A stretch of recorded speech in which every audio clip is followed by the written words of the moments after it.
The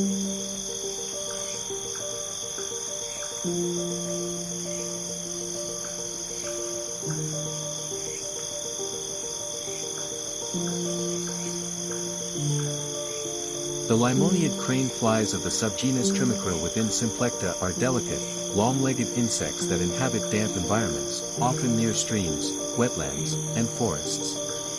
Unlike their larger relatives in the Tipulidae family, these crane flies are more slender and fragile, with wings that may be patterned or transparent.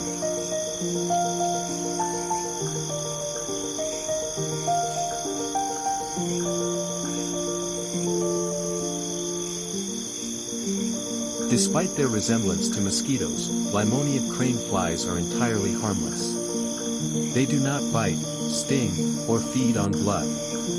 Instead, their adult lives are brief, often lasting only a few days, just long enough to find a mate and continue their lineage.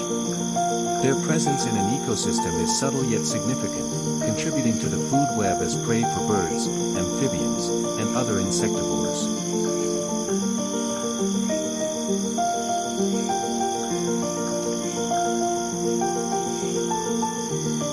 Entomologists have long studied the taxonomy and distribution of Symplecta crane flies, particularly in Arctic and temperate regions. Their adaptability to various climates makes them an interesting subject for ecological research. Some species within this subgenus have been recorded in Europe and Asia, with ongoing studies revealing new insights into their evolutionary relationships.